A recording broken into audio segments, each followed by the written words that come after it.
Now, if you have a conflicted, internally tense, creative, high IQ person, they're going to be wonderful.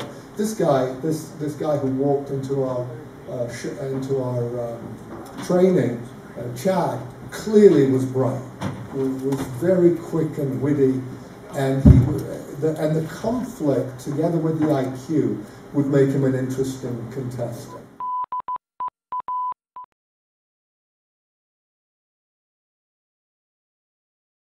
First thing I said to her is, you have an interesting profile. You're adventurous, you have a little rebel streak, but you're shy. Those don't often go together. You're the kind of people who bites her nails all the way to the bungee jump. And she said, that's exactly me. And so we started to talk. She grew up in an environment where they moved all the time, and she was shy. And those moves made her more shy, because there were constant moves. But she's the kind of girl who will do outrageous things when other people go first.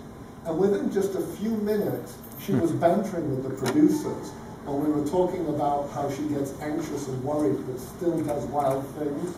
She goes, okay, now does anyone here want to date me? So she was very playful. So that playfulness emerged through the roadmap of knowing that underneath the shy, mildly anxious exterior was a girl who loved to party and would love to get wild and naked in the jacuzzi, but only if everybody else is going first. Perfect for a reality TV show where casting involves people who come big out the gate. You want a couple of those, but you want a storyline that evolves over time. So am I just talking too much? No, not at all, Richard. We're hanging on every word. I think this is very interesting, because anybody who's been a manager will know that you hardly ever get to see the real people who work for you. You've got to work at getting them out of themselves. If you interview people, how do you guarantee that person isn't just very good at doing interviews? And you hire them and you find out the truth somewhat down the line. Right. And I've been involved in lots of casting sessions where you sit there and, I don't know why it is, if you become a boss, a head of something, you're instantly frightening for some inexplicable reason. I hate the notion that I would scare anybody. But, you see a different person sitting in front of you.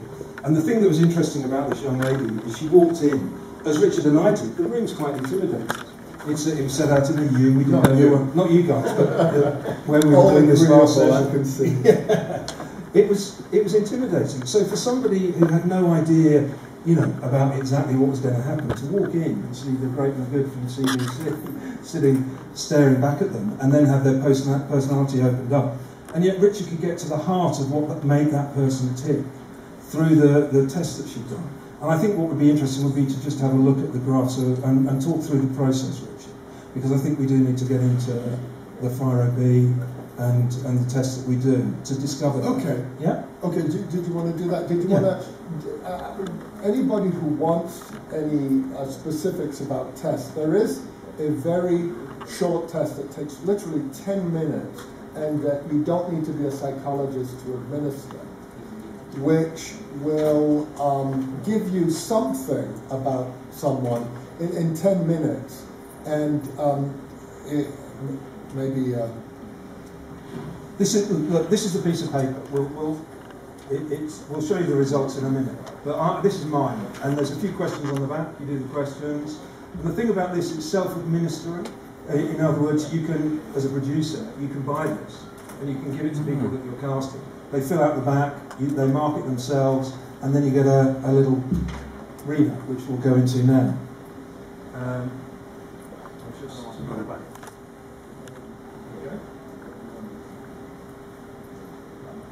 Okay, can I stand up and just show you? Basically... Hey Richard, just wait for the microphone and you... Oh yeah. Basically...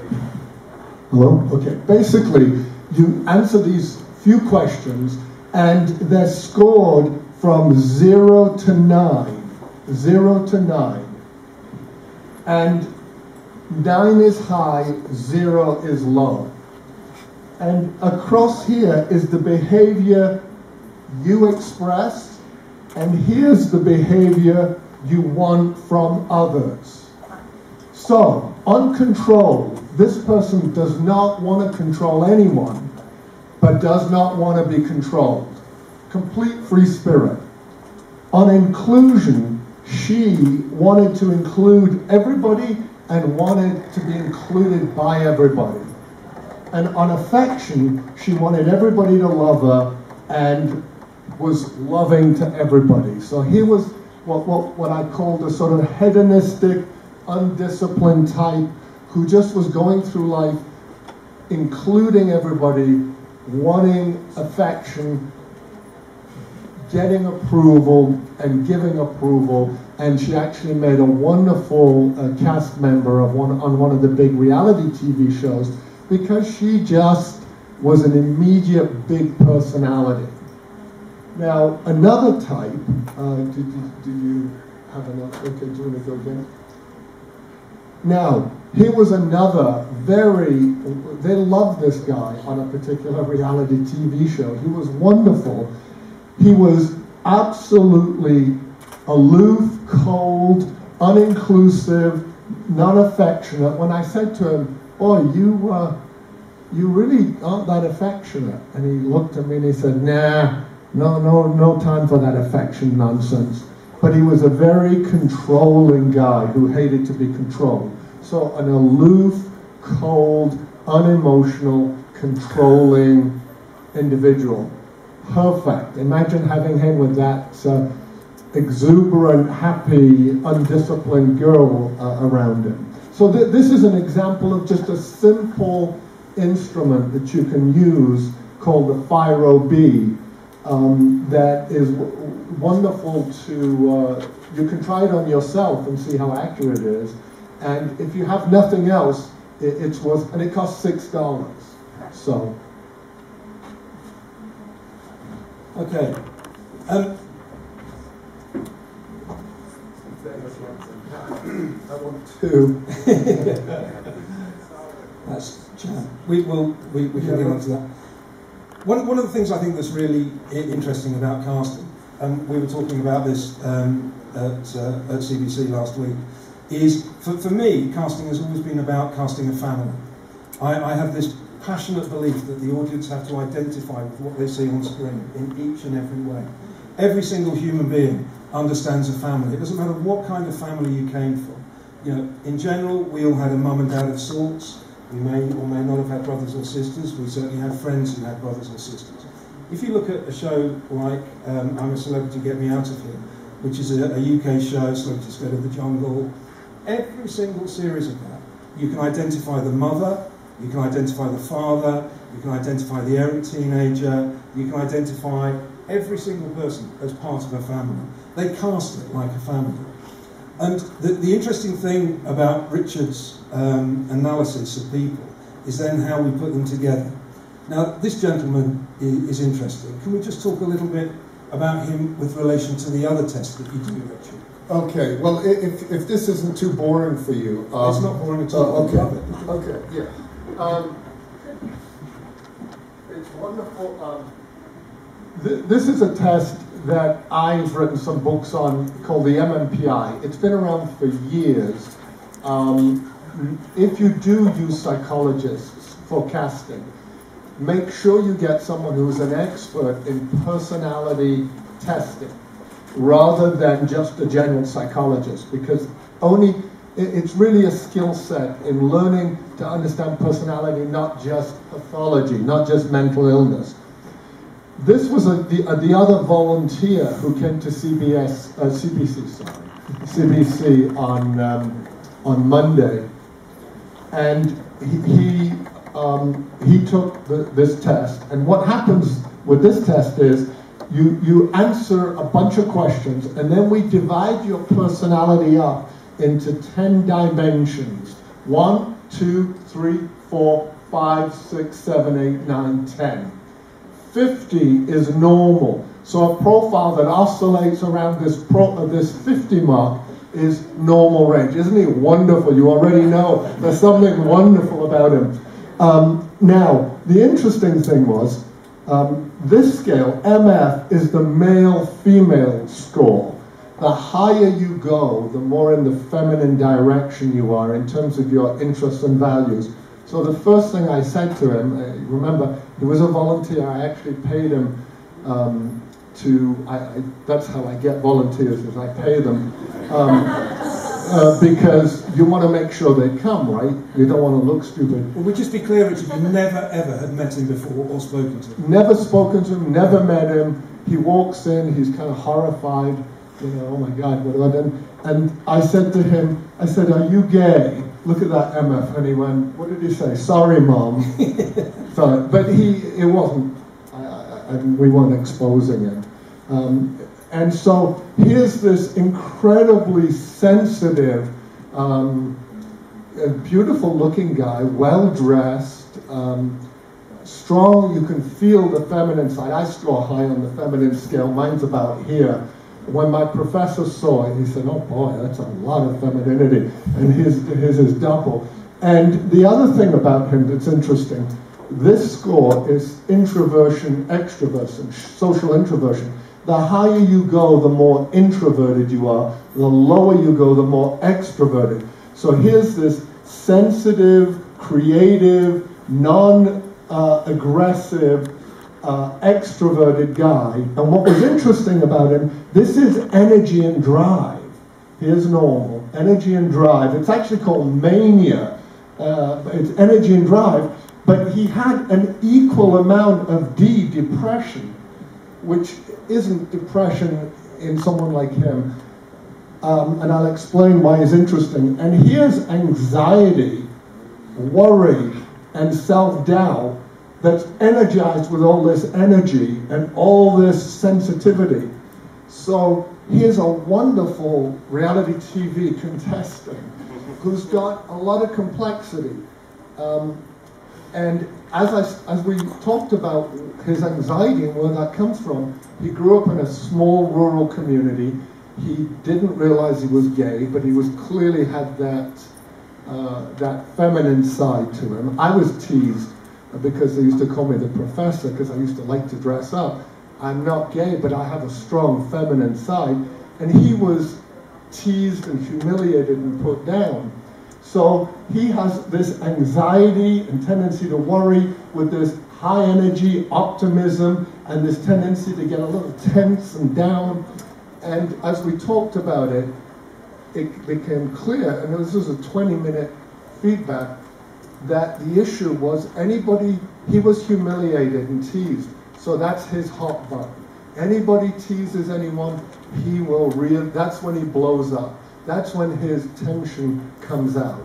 And that he does get anxious and worried about the potential humiliation. So this is somebody that you already are understanding his story a little bit. Growing up gay in a rural community where you are different and you're teased and put down and humiliated, that's going to make you high-strung and a little bit stressed and vulnerable to blowing up if you feel someone bullies anyone else. So the moral of the story is personality testing can capture the sort of core component of who someone is to help you not only with the individual but with the mix. I think, and that's very important because I started off by saying, as producers, we kind of need to guarantee our pitches. It's all very well going in, and believe you me, I've done it, and I know every producer in this room has done it. You go in and you promise the earth in your reality programming. You have no idea whether you can truly guarantee that these situations will actually happen, that these conflicts will actually happen. You have to hope that you cast it so it does happen.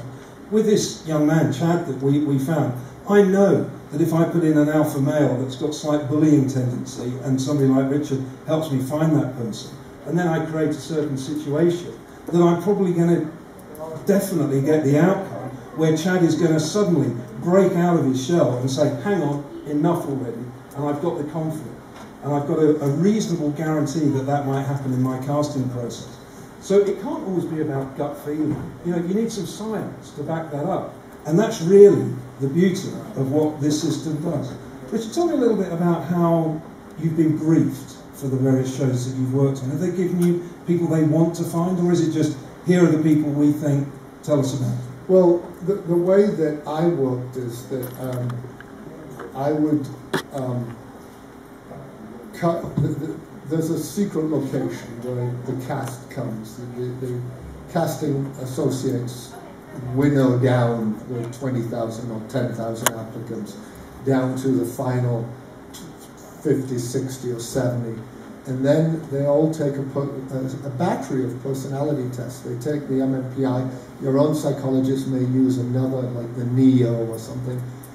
They took the MMPI, the FIRO-B, and I would give a IQ test, a 12-minute guesstimate of IQ called the Wonderlick. You can also buy that and not be a psychologist. It's called the Wonderlick. Sounds vaguely sexual, but it's not. Doesn't it? It's called the Wonderlick, and they do use it for quarterbacks, I understand, because IQ is a variable in that position. And for a while, I also used a test of emotional intelligence because, and we can talk about that in a second, but so everybody would get tested, and then I would go and I developed the system. The bathroom in where my office was in the hotel, you could write on the wall because it was tile, and you can clean it off.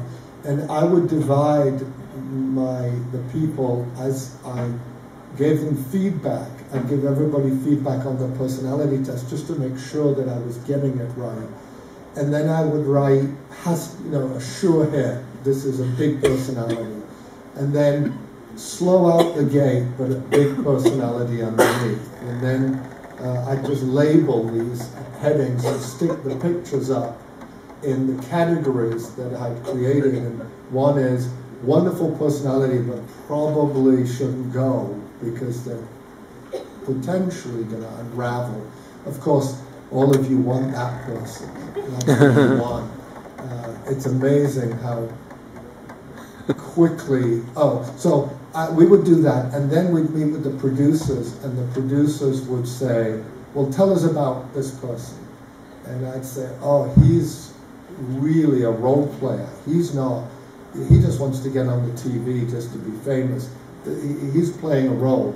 Underneath, he's not that bright, and he's kind of shut down. And they said, oh, we really liked him. And then I'd say, well, why don't you try an interview and try this? Or the opposite would often happen, where they would say, we really didn't like that person. That person's gone. And I'd say, oh, she's wonderful. Really, here's how you can get to know her better. She's a little shy on the surface, but underneath, there's a whole story going to emerge. Because they'd call people up at midnight and drag them in bleary-eyed because they were working all day and night trying to cast. And so sometimes people would just freeze, and the PAs who had cast them would try to coach them. Now listen, when you go up there, you got to do this and you got to do that. And they'd still freeze when they met with the producers. But with the personality testing, I would say try asking them this. Get them to talk about that. That will unravel their personality better for you. And what I found was that IQ was really important because sometimes, now on a dating show where you don't care about IQ, that's fine. Well, I don't mean it quite that way. But we would find that there'd be these young women who had been cast to the final group and who had a lot of physical attributes that were focusing, especially for male PAs. But when you tested them, they had an IQ that was low average, 85, low average. Now, the average IQ goes from about 90 to 110. That's average. And 85's low average. There are lots of people with 85. But at 85 IQ, you can't name 2 countries that border the United States. Why do you have to ask me a geography question? And this is Los Angeles, 100 miles away from Mexico. It would be like going to Seattle and asking 2 countries that border the United States. Now, you may find that hard to believe, but I promise you that does happen. So what would happen is you get someone on a show like Survivor with an IQ of 85, and they just aren't interesting. They don't get voted off, so they fill a slot up for far too long to the dread of the producers. So I think IQ is an interesting variable. You don't need a lot of IQ. I mean, we've had presidents in the United States who weren't that bright, no mentioning no names. But IQ of about 109, 110, 115. You're getting someone who's got quips and is interesting and is going to have insights. On the other hand, I think I can tell you this without getting in trouble with my contract, but on one of the first apprentices, one of the first people voted off, the first person voted off, had 2 professional degrees, like an MBA and a JD. He had an IQ of 132, which is really high. I mean, that's lots of IQ. Gifted is 130, and he was voted off. The guy who won had an IQ of 109, just bright, kind of a little above average, but his emotional IQ was high. Yes, Mr. Trump, sir. Yes, sir. No, that's a good idea, Mr. Trump. I agree with you, sir. It was perfect. Agreeable, slightly above average IQ. So he was good. So high IQ doesn't always guarantee you a great contestant. Now, if you have a conflicted, internally tense, creative, high IQ person, they're going to be wonderful. This guy who walked into our training, Chad, clearly was bright, was very quick and witty, and the conflict together with the IQ would make him an interesting contestant. Does all this make sense? What questions do you have here, please? Just hang on a sec for the microphone. Oh, yeah. Yeah. Sorry. That's all right. See, I'm impulsive and agreeable. Me too. Needy. What are the personality traits that you're looking for to tell the difference between crazy and crazy good? Perfect. That's a great question. That is that thin line that is so scary. Oh, you're next. Yeah. That's the thin line that's really scary for me. It was for me. When you get now, honestly, with this profile, if he unraveled and became profoundly depressed, in a court of law, they would say, Levant, what are you doing? He's way outside the norm. Why did you cast him? I would never like to stand up. But the history is very important. If he has a history with no real meltdowns, with no psychiatric history, and then I would cast this guy. But it's a thin line. You're always trying to balance that crazy, interesting personality type with safety. And then with him, we'd just watch him, and we'd have someone to take care of him afterwards if things unravel. Sorry, and do you do a lot of follow-up with them afterwards? Like, is that part of it, is to make sure that there's aftercare? Yes, on the expensive shows, on the big expensive shows, they have somebody for aftercare, and they go down,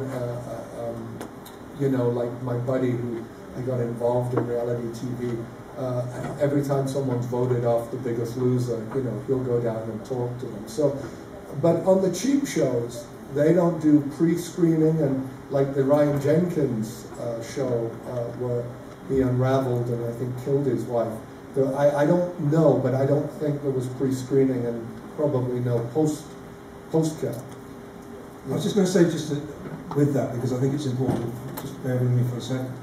You know, it's really, this notion of aftercare is really important. We've had a couple of cases in the UK, particularly on the Got Talent shows, where, you know, quite young children have unravelled in the intro to their piece of music, and they do need care. You know, it's not just the parents, we need people on hand as part of the duty of care that we have as producers. And even on the lighter shows, I was involved in a show once where we were doing an Elvis special, and we had people come on and they were singing like Elvis Presley, and they were all very, very good at it.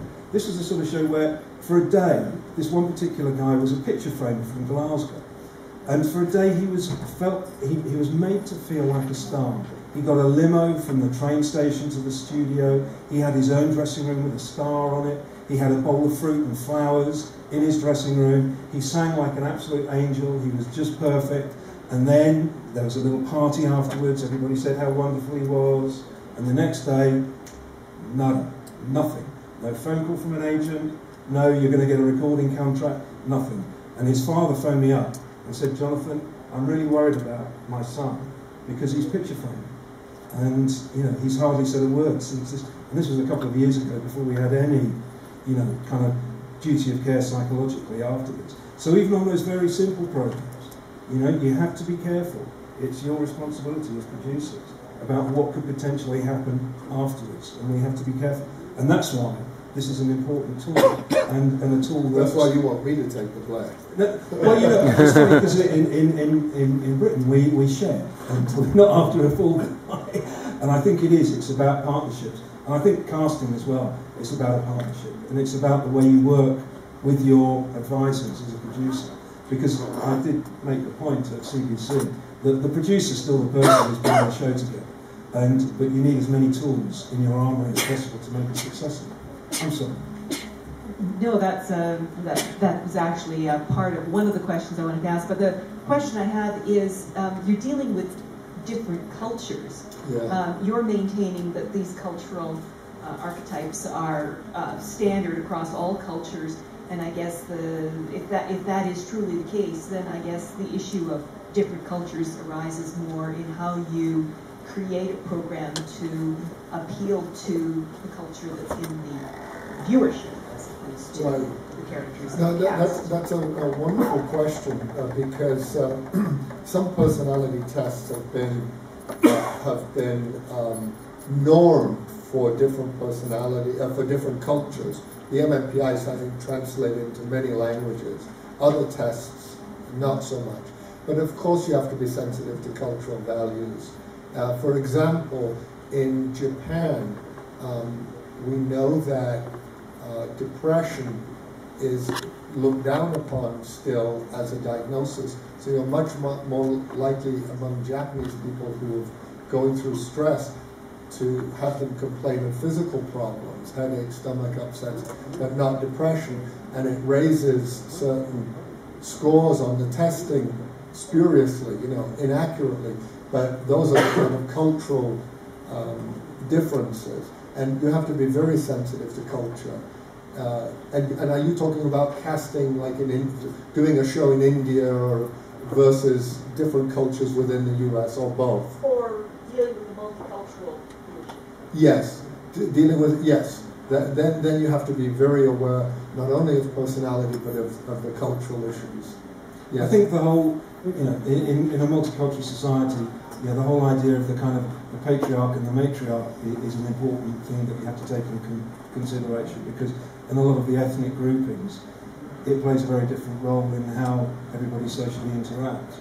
You know, but again, you know, it's about taking advice, and I think there's so much riding. You know, the budgets of these shows are now huge. There's so much riding on there that producers and executive producers need to have as much in their armour as they possibly can. And I don't think it's that expensive now. The psychologists, when I first started, there was nobody doing it. Now, and psychologists were very sniffy about it. You know, oh, you're doing reality TV, how lowbrow. But now psychologists would love to get involved. It's kind of sexy. So you can find them out there, and you don't have to pay a lot of money. You do have to get someone who's got a personality expertise, and you'll know within just talking to them whether they are capturing your cast well with the data. You had other questions? Will you please elaborate a little bit on emotional intelligence and the role that that plays in casting? Oh, that's good. That's a great question. Emotional intelligence. Well, emotional intelligence is it's a new concept, and there are slightly different definitions. But what it captures is resilience, likability, the ability to shrug off negative events, and to be optimistic and essentially resilient. If you want, I can show you a graph of emotional intelligence if you're interested. I don't know whether we've got that. Oh, you don't know if you... Okay. That's all right. That's all right. We showed it at CBC. But so what you've got, if you're casting somebody and they're not that bright, let's say they have an IQ of 90. That's average. You can have people in your cast with an IQ of 90. You know, they may be buff, they're beautiful, or sexy, or kind of wild, so the IQ is not that relevant. But if they have high emotional IQ, that they have more, I'm sorry to put it so crudely, but kind of more oomph to them, more presence, and more resilience, and more capacity to get along with people. I think also it's something this notion that I always have of, you know, I want to cast a family. To a certain extent, I want stereotypes. Whenever I cast a game show, my brief to the researchers is always, you know, I want somebody who's from the services, a policeman, a blah, blah, blah. I want a single mum. Single mums are fantastic. Yeah, I want the mother from a regular family. I want a dad. I want a kind of cute guy. You know, they're all stereotypes because, to be honest, in most game shows, it's something like The Weakest Link. It can have between 12 and 15 contestants from the get-go. You don't know their names. You know, oh, he's the cute guy. Oh, right, he's a soldier. That's fine. You know, we're dealing in stereotypes. And I think even in a reality show, I said to somebody, I said a couple of days ago, can you name the character name of the girl in the girl with the dragon, the girl with the dragon tattoo? What's her name? Liz. You can. Yeah. You ask a lot of people, and half the room can't. You could. That's there you go. You know, an agreeable person. An agreeable, right there. Full of empathy. Look at past her. Look at that big smile, right there. But you have to recognise these people in something like The Apprentice. Oh, he's the boring guy. He's the guy who I want to see off. She's the cute girl. You don't necessarily know their names. You want these stereotypes. And in the family, when I say you want the mum of the group, this isn't likely to be the sort of 45-year-old woman actress. It might be a 28-year-old who just happens to be the empathetic mum, and she's the mother hen, and she makes sure everybody's fine. Or quite often the guy might only be 30, and he's the dad of the group. He's the one that, oh, you're all right. Just make sure you're fine. Yeah, you'll be great. All of that kind of stuff. And yet the rebellious teenager can be the rock and roll star from 1968 who's just full of rebellion. It's interesting, but it's how you get this mix as a producer that's the important. Jude. Yeah, what's your best advice really for that point in time in which a show has not been broadcast yet, but obviously it's about to be broadcast, and these ordinary people who you cast in the way that you talked about, are just about to go on television and become famous, for better or for worse. What kind of advice do you give them? And do you give them advice? I think it's evolved to give them advice. I think we probably didn't appreciate to what degree people get knocked off balance by it. And I think now in the casting process, when you get someone like this high-strung Chad that we just talked about, I think that the psychologists are now saying, listen, remember, you're vulnerable to humiliation and being put down. Somebody could do that to you on the show, and you could blow up, and you could go off into a crying spell on the show. Are you going to be okay with that? So we try to do a little prophylactic explaining to them, firstly, to protect them from that potential humiliation, which is very difficult for people if they look bad. For some people, they make a brand of it, like Omarosa. And she was wonderful for me to interview. Boy, she was, you could see that's an aside, distractible, ADD. But with the fame, that's very hard for people to comprehend. You can say, look, you're going to have your day, and you might be famous, you might be the star of the show, and it might all collapse 3 weeks later, but people don't log it in. They just don't. They don't have any comprehension. It's beyond their realm of experience. But I think if you can give them material and actually write it out, after the show you may feel empty, you may feel angry, you may even get a little down. That's normal. And give them some sort of prophylactic advice. I suggest that. I think that the winners of last year's X Factor were a girl group that had been put together, and 3 of the girls were kind of, the classic pop star, straight up, straight down, and one of the girls was slightly larger. And I think the one thing that the producers, you have to just be aware of, particularly with social media nowadays. Suddenly there was this unbelievable bullying campaign about why have you chosen this person, purely based on her body shape. And she came in for a lot of bullying. Of course, throughout her entire life she came in for a lot of bullying, be it either directly at school. But I don't think anybody was quite prepared for this over the social media, Facebook and Twitter and all the rest of it. And it was quite horrific. However, they kind of switched it slightly because they went on to sing Christina Aguilera's You Are Beautiful. And it was a real, it makes me fill up just thinking about it now, because she sang it. And boy, did she sing that from the heart. And I think from that, they probably went on to win the show. But you as producers, you never know where it's going to come from. And you have to prepare these people that anything could happen and probably will. Because there's so much now, more than ever, that we can't control because of social media and social networks. Yes?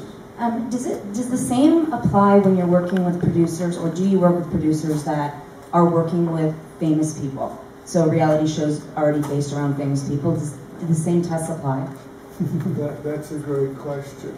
I haven't actually worked on one with the famous people. They actually tried it here, but I don't think it went. Did you do it in England? Yeah, I think in England we'd probably quite arrogantly think we know the psychological profiles of our stars.